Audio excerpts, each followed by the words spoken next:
早安，大家欢迎来到我的频道，我是菜菜。那给没有看过我影片的人一些简单的自我介绍，就是我是来自政治大学，然后目前频道主要是拍一些日常的 vlog，然后还有一些穿搭、美妆之类的内容。那今天主要是想要聚焦在就是报告啊、作业啊，真的超级多，然后永远都在赶死线，又或者是你的课堂笔记乱七八糟，就是一下记在备忘录，一下记在哪一个 app， 到了考试前找不到。所以今天呢，就要来分享，就是我自己在大学中摸索出的一套管理系统，然后我自己觉得不论是学习、工作，甚至是自我规划上面都有很大的帮助。那接下来我就会一一介绍，就是我觉得很实用的工具们，那也请跟我一起看下去吧。那首先第一个要来分享的 app 就是 GoodNote， 相信有平板的同学应该不陌生，就是它是一个非常强大的笔记软体，只要单次付费就可以永久的使用。然后我自己是都用它来记录一些可能比较需要画图啊、计算或者是语言类的课程，就会用它来记笔记。那我会依据学期用资料夹来归类不同的课程，加号它就有出现很多选项，然后 Notebook 就是按第一个，然后你就可以选自己喜欢的样式跟格式。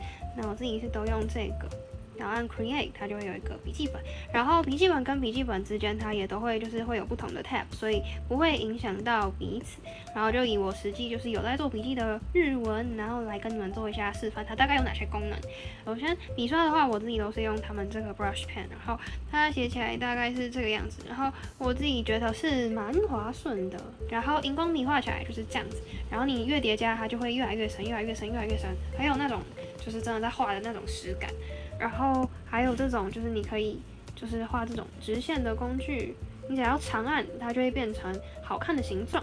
然后如果你要画这种画直线的话，它也可以。基本上你按这种笔的功能，然后你长按的话，它也会变成笔。接下来这里是还有便利贴的功能，你可以在上面写字，但我自己是觉得普通实用这样子。然后你也可以添加照片，然后会有一个相机的功能，你可以就是拍照，然后拍完之后呢，它就可以直接 use photo， 然后把它就是放在可能你笔记要放的地方，然后它也可以直接进行就是裁切。然后接下来这个输入文字的是你也可以，你不想用手写字的话，你就可以直接打字，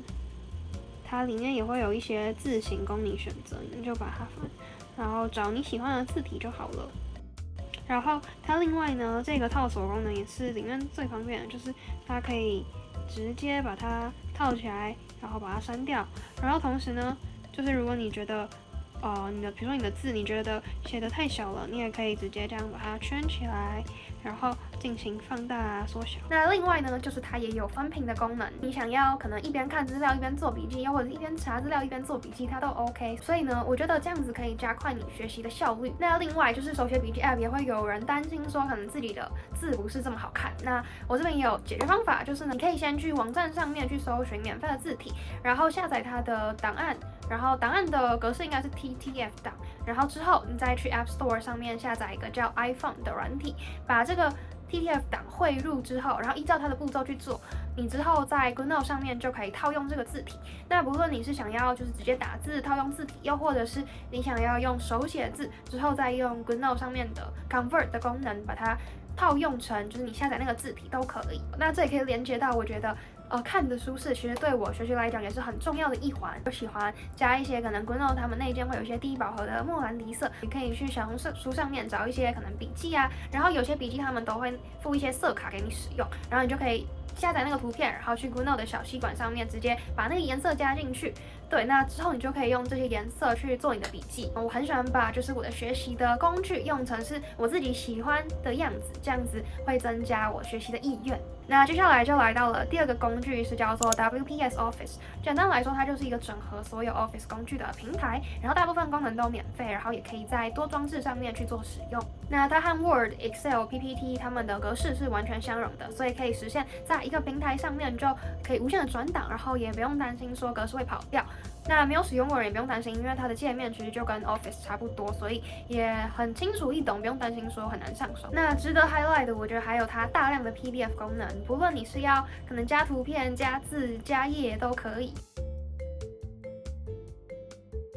可以随意的可能 comment 留下注释，然后还有压缩，你都可以在那个平台上面就实现。如果是要读原文教材的同学，它上面也有附对照翻译，你就可以直接看着原文，然后还有它翻译的文档，再利用它内建的 AI 功能去帮你做一些精准的摘要，你就可以很快速、浅显易懂的知道这篇文章到底要表达什么。那如果使用情境来到了写企划的时候，我觉得非常实用的就在于说，因为企划通常都会有一些字数或者是段落上面的限制嘛，那它就可以自动的帮你的段落进行延伸或者是缩减，所以你就不用担心说，就是如果少几个字或者是多了几个字，到底要怎么去精炼它，那它的内建 AI 功能就会帮你完成，然后你就可以省下你的时间跟精力去做其他更有意义的事情。最厉害的来了，就是它直接把文件无痛变成 PPT 档案，而且是有架构的那一种。那同时呢，它里面也有附一些就是模板给你使用，所以你就可以依照可能它给你的架构啊去进行一些微调。那总的来说，我觉得 WPS 就是一个把所有的工具整合到一个平台上面，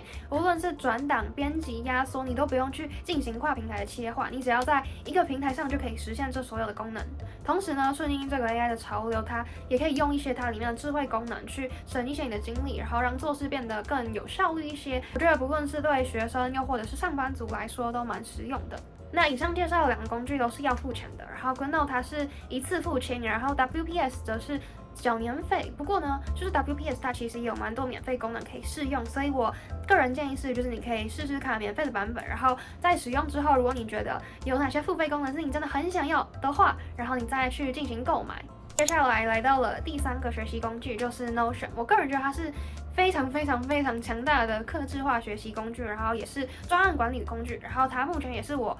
日常生活中最频繁使用的工具。那坦白说，我从知道它到使用它，其实中间大概隔了1年有哦，因为我觉得它其实一开始还不知道的时候，会觉得它其实好像蛮难搞懂，然后又很复杂。那所以今天介绍呢，我就会先简单介绍一下 Notion 它的运作逻辑，然后同时介绍一下我自己的使用方式。那这样子你们之后也可以比较觉得入手会比较轻松一点点。那简单来讲 ，Notion 它就是3个层级，就是分别是block、page， 然后还有 database。前2个应该蛮好理解的。block 它就是一个区块，然后我可以以我的就是我为拍片设立了一个个人的页面，然后简单来讲，它就是这样一个六角形，它就是一个区块。然后这样也是一个区块，然后可以看到它都可以随意的移动。然后呢，你也可以把这个移到这边，这个移到这边。就是你可以去做随意的排版，把它变成你想要的样子。block 还有另外一个功能，就是你可以随意的 convert， 然后是以 block 为单位，你可以 convert 像是，我这个区块，我想要转换成能有序列表，然后就会从原本 checkbox 的这种形式变成是有序号的样子。那同时呢，你这边它也有很基础的，像是你想要你的底色是什么颜色，这边也可以有那种类似 highlight 的那一种底色。那之后就会变成像是这样子。那接下来到了第2个概念，就是 page。然后 page 简单来讲，它就像是一个资料夹，只不过比较不一样的是，它可以在资料夹的里面再设一个资料夹。那我有以那个 weekly to do 来做示范。比如说，我今天就是习惯在我的 Notion 上面 check 我这个礼拜要干嘛，我每天要干嘛。那我就设立了一个2025的资料夹。那在2025资料夹的里面，因为年份它的那个范围有点太大，我想要再缩减一点，所以我又分成12个月份，然后我只打了2个月份而已。然后比如说现在是1月好了，然后我就可以把就是我每个礼拜要干嘛都统整在这边，然后完成之后就 check。同时呢，如果你就是1月里面你觉得这样分的不够细的话，那你也可以就是一样横杠，然后再建立一个 page， 然后它就可以无限的延伸。那这个 page 呢，它就是应该说你可以随便设一个标题，然后在里面你可以加入图示，然后你也可以加入封面这样子。刚就只是做示范，然后你也可以依照就是你个人不同的需求去做这样，就是可能系统化的整理。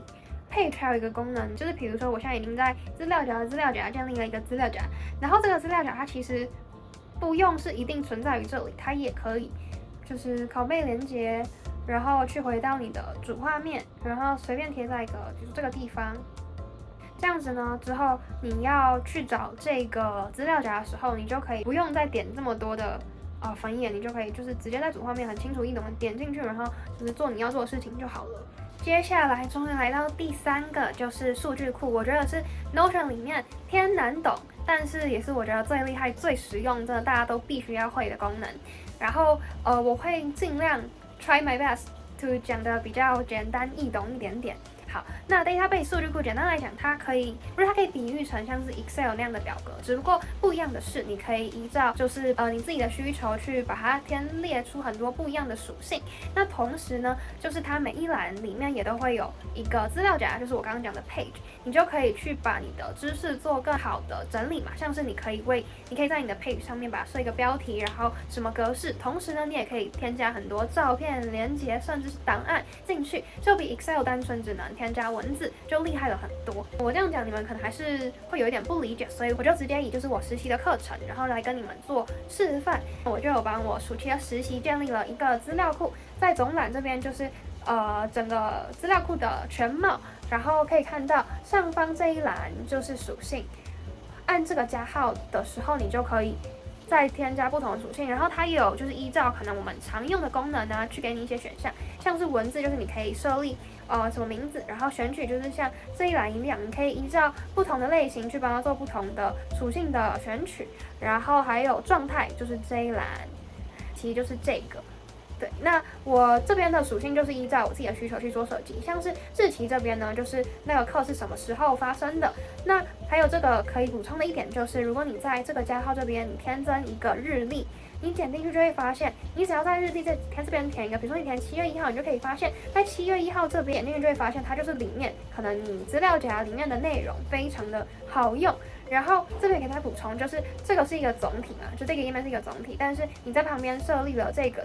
你就可以依照不同的属性或是你自己想要的筛选的样貌去进行设计，但同时你在这些小小的分页进行的改动，都会连接到第一个总览这边，像是我在基础课程这边填一个哈哈，然后你回去看这边就出现了一个哈哈，就是我觉得它是一个真的是一个非常好用的东西。然后继续回到这边，然后名称方面就是我自己课程的内容，类型上面，类型这个也是一个很好用的工具，就是你可以自己去编辑，就是你现在要分类的东西它有什么属性，像是我就依照我的课程内容把它分成了这6个项目，然后在我添加一个项目的时候，我就可以去想说它是怎样的一个就是类型啊。这个类型呢，它可以作为后续筛选的一个小变因，像是我在后面设立了基础课程，然后可以看到这里边都会有一些功能，是排序的功能。那排序比较简单，我就是依照日期去做排序，然后也可以看到这边其实还有一个筛选的功能，我就是依照我刚刚的总览这边的类型去做筛选。那如果类型是选基础课程的，它就会归类到这个的小分页里面。那同样的，这边就是企业参访，这边就是线上课程，所以呢，我这边可以看到全貌，但同时我如果要就单纯看哪个类型的，我也可以去用它的分页去做一些比较好的查找啊，或者是整理等等。我只是讲了一个小表格而已，就可以发现 Notion 它里面真的是非常庞大的功能。透过这样子很简单设立的一个资料库，就可以去发现说，其实自己学的知识已经被系统性的整理起来了。然后同时，如果你某一天你想要去找这个知识，你也可以依照日期、依照属性去很好的提取这些资料。那同时呢，除了学习工作之外，其实 Notion 也是我就是用来管理可能社群的地方。那碍于时间，我可以先简单就是稍微讲一下，就是我大概会做怎样的排版。我已经把就是详细的做资讯删掉，像是我今天呢可能想要拍一个 Cody Book 穿搭，然后我就可以先把我现在脑中有的想法记起来，比如说我有想到可以拍什么，我就把它输入在这边。然后有一天，当我今天真的把它拍了，我就可以把它移到这边，然后拍完了放到这边，然后之后进入了哪一个阶段，我就可以这样去做归类。反正讲了这么多呢，就是想讲的就只是 Notion 它真的是一个非常好用的平台。然后我自己其实也才使用1年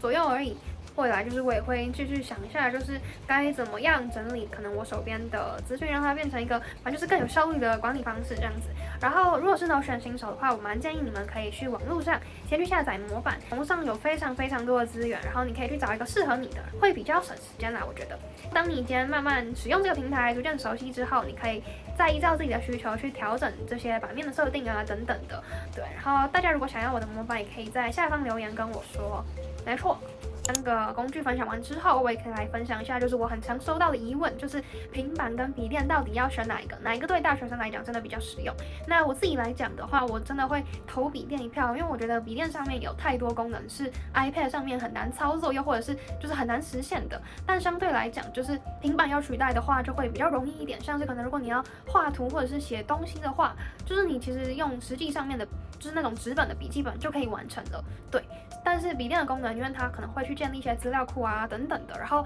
你在进行资料的提取的时候，或者是系统性的整理的时候，都会比较，我个人觉得会方便很多。所以个人觉得，如果